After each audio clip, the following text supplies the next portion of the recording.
Time for fatherhood fatigue, toddlers teething, and daddy issues. Yes, we have. Well, we are still leaving that in. It's Breaking Dad. So we had a bit of an issue. Did you watch our previous video? I didn't. I'm afraid. So I didn't do my research. In the 8 previous shows, I've only just realised that in Ben's patter for this feature, he actually uses the phrase "daddy issues," which to me is very much something you describe something a stripper would have. Right. Okay. Yeah, I think I get that. Yeah. And honestly, I'd rather I wasn't getting it, but thanks anyway, El. Yeah. Great. But I said to Ben, I was like, has that always been in there? He's like, yeah. I was like, I do not pay attention. What'd you say? Anyway, so this week I'm going to talk about lifestyle. Ooh, okay. And the complete change in lifestyle that one has once one has said baby. So you kind of... Everybody has their own way of living, right? You get into your own routines and you're doing your own thing. Some people are always going to be early risers.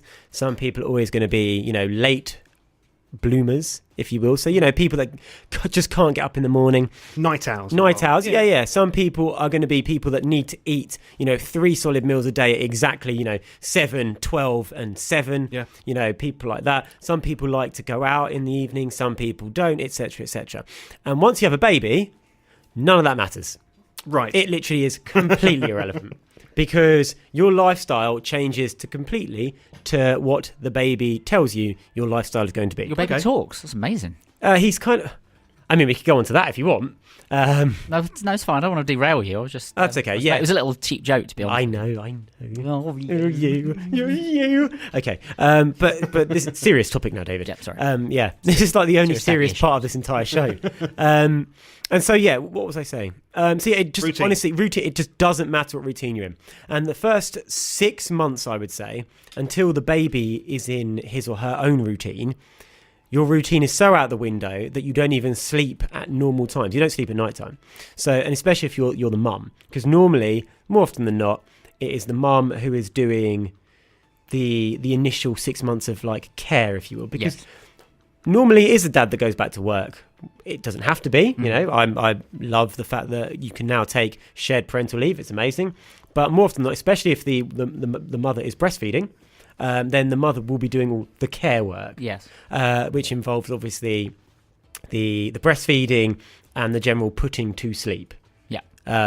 And so therefore the first 6 months when the baby isn't in a routine because it can't understand routine, and it literally is just feed, sleep, feed, sleep, feed, sleep. And poo as well. And, oh God, there's a lot of poo. All the mother is doing really is you're told sleep when the baby sleeps. Mm-hmm. So whether it's 1 p.m, whether it's 5 a.m, whether it's, tomorrow. Is that what they say? Yeah, sleep when the baby sleeps because you will not sleep. Because obviously babies don't sleep through the night. No. Because they don't know what nighttime is. They don't know when they're supposed to sleep. You sleep when the baby sleeps. So we were very lucky that whilst my son didn't really, he's never really been a good sleeper. He never really was one of those that stayed up all night.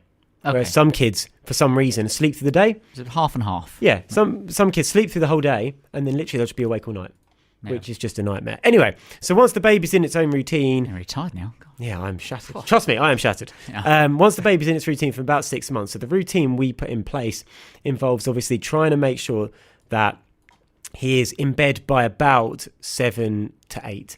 So we do the bath, we do the bed, change, do the bedtime story, feed, and then to sleep. Mm-hmm. The problem there is that not only eats into your evening massively, so that if you are a routine person, you like to say get home from work, have dinner, have a shower, watch TV, and then go to bed at 11 or midnight, you can't do it. No. Because it's literally irrelevant. If the baby wakes up at 9 o'clock, then you have to go and deal with it. And then you could be there for 2 hours.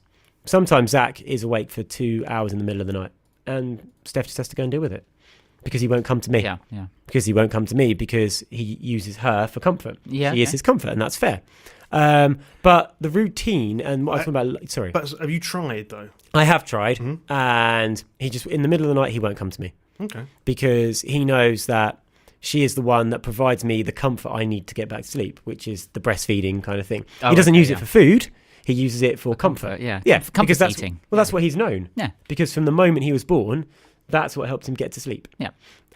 So therefore, that's part of the routine and your lifestyle that completely changes because you can't do anything you want in the evening anymore. You literally just have to do whatever the baby wants you to do. If you're going to have, and that's why then it's a big deal for eating. Oh, excuse me, eating. Eating. Do you want fries with that? Because if you are cooking a meal rather than a microwave dinner, for example, you can't just leave it on the stove. But if the baby starts crying, what are you going to do? So you just leave it and it goes cold. Yeah. And therefore, that's it. The mornings is even worse, I would say, because as I said, some people are early risers and that's fine. They like mornings. Some people aren't. Oh, we're very pressed for time here. This is weird. I'll quickly go through this.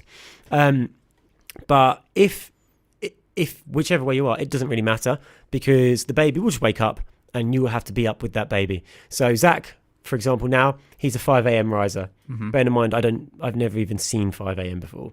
So now, almost 2 hours before I'm normally meant to wake up for work, I'm up.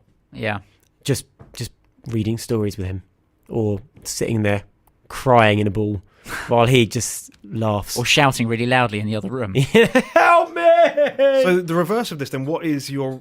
How do you feel now? Because it's now I'm nearly tired, Ben. because it is nearly 9 o'clock in the evening. I'm really tired. Because you've been awake But since the 5. thing is that you get used to it. So I am now used to my body.